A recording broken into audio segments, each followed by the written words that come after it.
Hi, everybody. I just thought I would give you some last minute tips and tricks, things to think about when you go into the AP literature test. Now, out of all the AP tests, this is probably the easiest one to pass because you don't really have to know a lot of things. You just have to be able to read and understand and kind of apply it to the same literary elements that you've been studying for a long time. Okay, so I pulled out a couple of questions. This one we actually did. So carefully read the following excerpt from William Dean Howell's novel, The Rise of Silas Lapham, 1885. Then, in a well constructed essay, analyze how the author portrays the complex experience of two sisters, Penelope and Irene, within their family and society. You may wish to consider literary elements such as style, tone, and selection of detail. Now, I've told you before, if you go for this to create your thesis, you're just asking for trouble. This is a trap. Don't fall into this trap. Do not organize it by these literary elements. They put it in there as a crutch in case you're stuck. So if you use it, you're just telling them that you're stuck. So you want to really answer the question instead. So let me give you an example. This one I pulled from, and this is completely wrong. Never mind. So let's talk about what a good hook is. So a good hook doesn't have to be really, really a flowery um, example. Like it really doesn't have to pull in the deepest, darkest ideas of humanity. It just has to basically give me the author and title, and maybe a little bit about the question. So I just said in William Dean Howe's novel, The Rise of Silas Lapham, the idea of family and society is explored. Boom, done, ready to move on. You don't have to spend a whole lot of time finding the perfect hook because it doesn't matter all that much. A good thesis, though, this is what really matters. So, a good thesis is going to answer the question, not just say, oh, this story talks a lot about family and society, but it's going to actually answer the question. So, in a well constructed essay, analyze how the author portrays the complex experience of two sisters within their family and society. So, one of the better theses is this novel shows the complex experience of the two sisters as they love their family but are also held back from society by their family. So, complex experience, the two different sides. Okay, so you have to answer the question. Now, let's go to this next one. This one was from 2014. I think you can look these up online. Um, but the following excerpt is from the opening of The Beat Queen, a 1986 novel by Louise Erdrich. Read the passage carefully, then write a well-developed essay in which you analyze how Erdrich depicts the impact of the environment on the two children. You may wish to consider such literary devices as tone, imagery, selection of detail, and point of view. This is what you want to not do. You don't want to get into that and fall into that trap. Okay. Remember, point of view is just, is it first or is it third? Is it omniscient or is it limited? And you may not even know. So I would just stay away from this.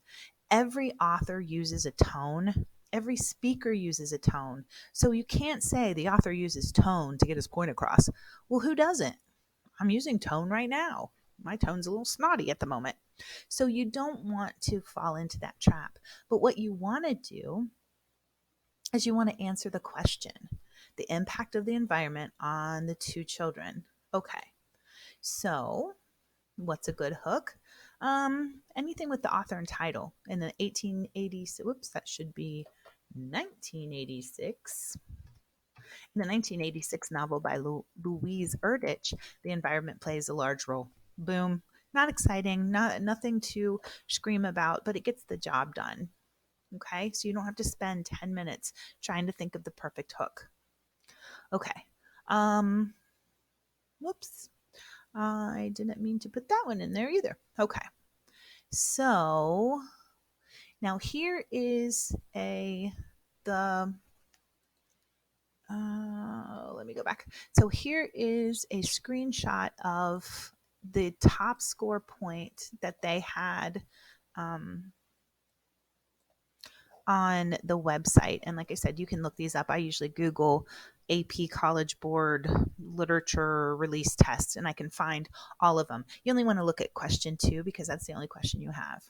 So here is the introduction for this, and this scored a 9 out of 9. And I don't even think it's that good.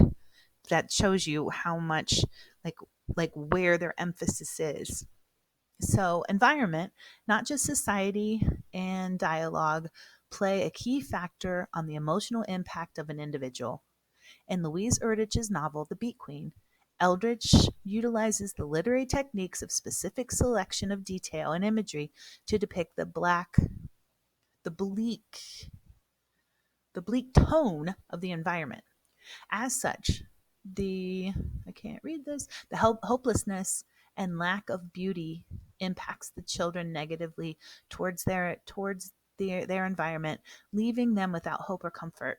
Okay, now this one put in all 3, but he doesn't set it up like first is.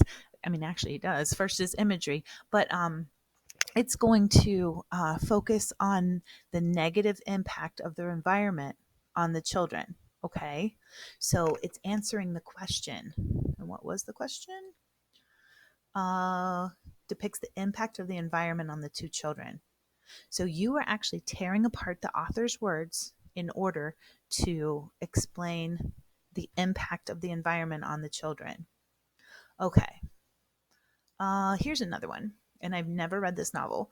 The following passage is from the novel The Known World by Edward P. Jones. Read the passage carefully. Then, in a well-organized essay, analyze how the author reveals the character of Moses. In your analysis, you may wish to consider such literary elements as point of view, selection of detail, and imagery. Remember, this is a trap. You don't want to just tell them, oh, the author used selection of detail. What author doesn't? So be careful about that. So, what's a good thesis? I was actually going to go up here and talk about this one. So this one, again, I pulled right off the website. I just Googled AP literature release questions, and then you can find all of them for the past 20 years, and you can look through them and look at what they've asked. I wish I could tell you whether it's going to be a modern novel or an older novel or Shakespearean or whatever kind of writing it's going to be, but it's impossible. So here, let's see, what was the question? In a well-organized essay, analyze how the author reveals the character of Moses. So we are looking at the character of Moses. Very biblical name. Okay, and this is what this kid said. The balance of man between nature and society is often a fire line, difficulty straddled. The character of Moses from Edward P. Jones' novel The Known World elects to reject this balance almost completely and immerse near fully in the wonders of nature. For him, the power of nature overwhelms his bond with his fellow man, overriding any need to socialize and be with others. If there was ever a man who knew where he truly belonged, it is Moses. Okay, so you're analyzing how the author reveals the character of Moses. And this kid came up with this thesis that Moses knew where he truly belonged. Okay, now let's take a look at the use of quotations. So at the beginning of the excerpt, Moses' dedication is made clear. Even on, quote, the evening his master died, he worked again well after he ended the day for the other adults. Showing that Moses takes more solace in his work in the field than with the company of others.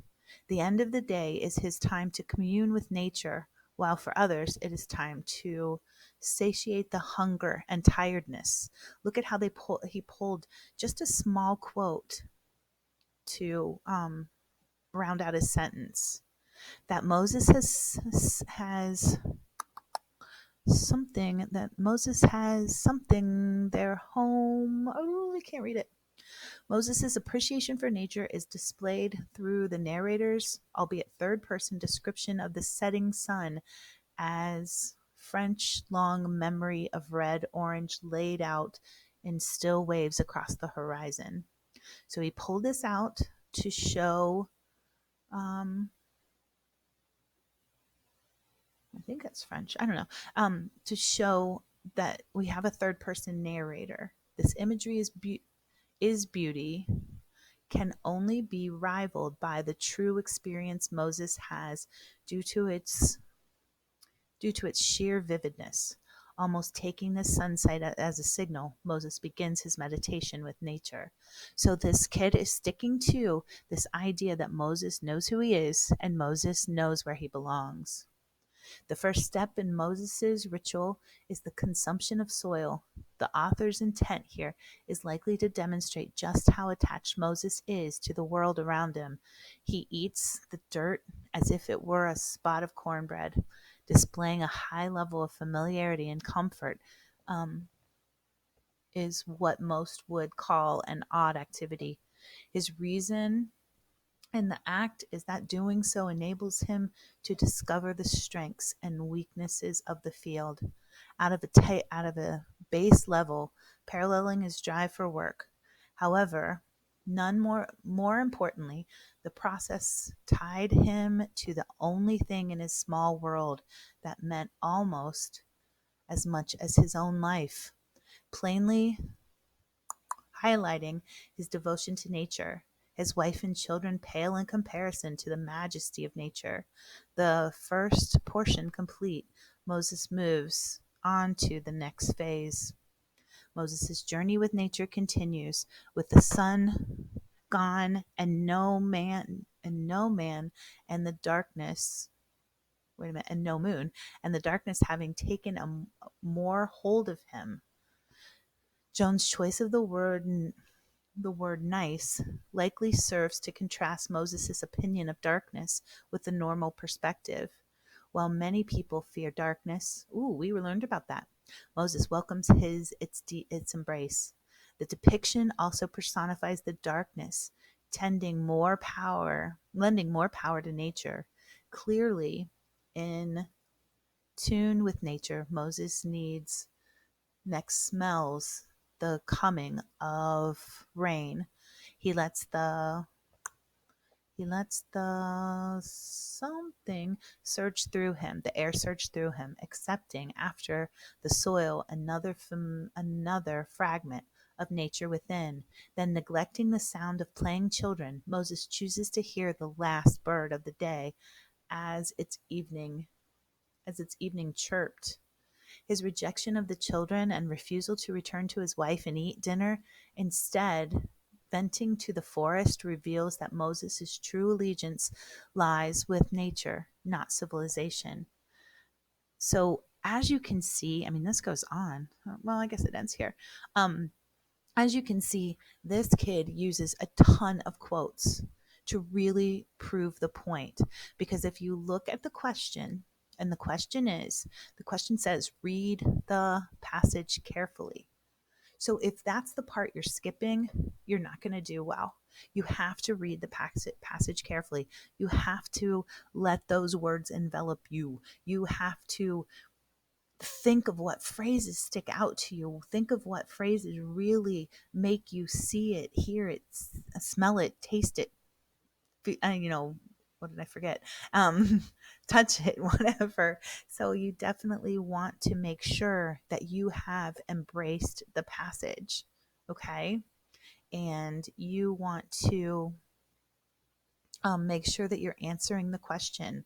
Forget about these things so much. Like, how can you not talk about the selection of detail? That's exactly what you're doing all the time. You're looking at the author's words and you're saying what those words tell you and what those words show you.